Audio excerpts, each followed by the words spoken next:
Saudara-saudara, kita akan menyelidiki tentang penyelidikan mujizat Ekaristi dari Katolisitas.org. Saya mohon penjelasan dan tanggapan Gereja Katolik tentang beberapa keajaiban sehubungan dengan perubahan dari roti dan anggur menjadi tubuh dan darah Kristus, atau istilah transubstansiasi. Saya melihat beberapa video singkat tentang Eucharist Miracle yang terjadi di Eropa, Korea, dan lain-lain, sekaligus kesaksian romo-romo, suster, dan penyelidikan berikutnya oleh ahli biologi dan sebagainya. Pertanyaan saya, bagaimana pandangan resmi Gereja Katolik tentang hal-hal seperti itu? Terima kasih. Paulus Pamungkas. Jawaban. Salam, Paulus Pamungkas. Kejadian-kejadian mujizat sehubungan dengan perubahan roti dan anggur menjadi tubuh dan darah Kristus memang banyak terjadi sepanjang sejarah gereja. Sepanjang pengetahuan saya, Gereja Katolik terbuka akan diadakannya penelitian atas mujizat tersebut.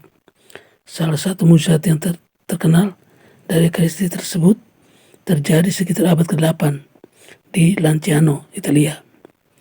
Saya pernah menelusuri kisahnya sekaligus sekilas di artikel ini. Di sana, gereja memberikan izin untuk diadakannya penelitian terhadap potongan hostia yang sudah berubah menjadi irisan daging hati manusia. Demikian pula pada gumpalan darah manusia yang beku, yang kini tersimpan di piala tembus pandang.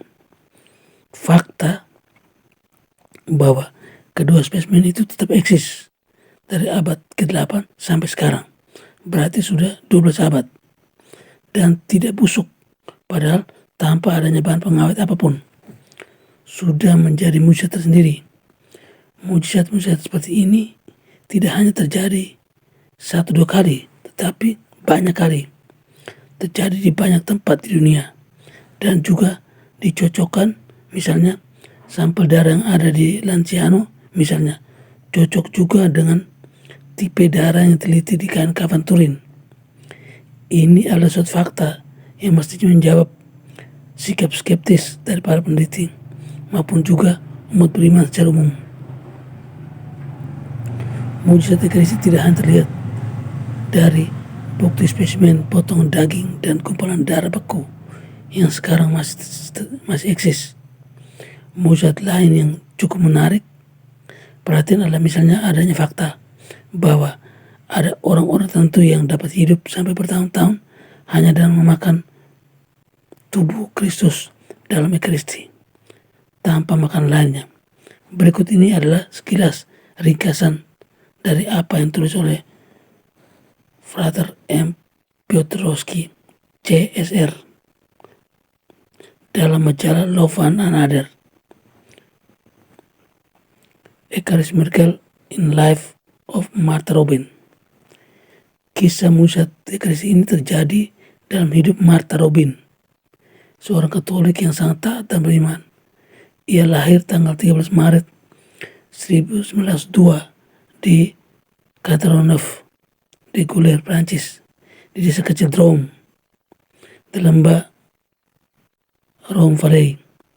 Pada usia 16 tahun, ia jatuh sakit yang membuatnya koma selama 20 bulan. Setelah ia sadar, penyakitnya tidak membaik, malahan memburuk, yang membuatnya tidak dapat menggerakkan kakinya. Pada tanggal 2 Januari 1929 sampai wafatnya 6 Februari 1981, ia lumpuh, tidak dapat menggerakkan kaki, lengan, bahu, dan tenggorokannya, sehingga ia tidak dapat menelan, tidak dapat makan dan minum. Kondisinya ini kemudian diperiksa oleh dokter, seorang profesor dari Fakultas Kedokteran di Lyons, Dr. Jan de Chaume, dan Dr. André Kat. Adalah suatu misteri tersendiri bahwa Martha Robin ini dapat hidup tanpa makanan selama 50 tahun. kecuali dari Ekaristi. Suatu hari seorang filsuf ateis dan dokter bernama Paulus Jocut mengunjunginya untuk memeriksanya. Gereja Katolik tidak menghalanginya dan dokter Jocut mendapat izin dari uskup setempat untuk menyelidiki keadaan Martha Robin. Dokter Jocut mengkonfirmasi bahwa Martha mengalami lumpuh, paralisis total sehingga ia bahkan tidak dapat menelan air walaupun hanya setetes saja. Yang ajaib adalah apa yang ditulis oleh Jocut pada saat Martha menerima komuni kudus. Dia tidak dapat menelan hostia tersebut sebab otot tenggoroknya tidak bergerak. Namun hostia itu lewat secara misterius melalui bibirnya yang tertutup dan menuju ke saluran kerongkongannya. Martha tidak dapat makan makanan atau minum duniawi apapun karena kemampuannya menelan dan membuka mulutnya, namun ia tidak dapat hidup tanpa Ekaristi. Maka bagi Martha, menerima Ekaristi adalah sesuatu yang terpenting. Ia menerima komuni sekali seminggu, pada hari Selasa, pada hari Rabu, pada menjelang wafatnya, yang didahului dengan sakramen pengakuan dosa. Setelah itu, ia mengucapkan doa penyerahan dirinya kepada Tuhan Yesus yang dikarangnya sendiri pada tahun 1925. Setelah menerima komuni, ia mengucapkan syukur dan sukacita dalam keheningan dan tenggelam dalam keadaan ekstasi, dan wajahnya bersinar dan keindahannya yang tak terukur. Mereka dalam komunitas sains mengungkapkan keheranan mereka bahwa sejak masa kelumpuhan totalnya tahun 1929 sampai wafatnya tahun 1961, selama lebih dari 50 tahun, Martha tidak makan dan minum dan tidak tidur juga. Namun organ dalam tubuh masih dapat berfungsi.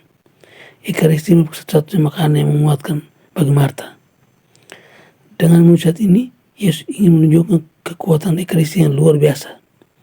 Jika diterima dengan iman yang dalam dan teguh, keadaan yang dialami oleh Martha ini menanggapi apa yang dikatakan oleh Yesus dalam Injil Yohanes.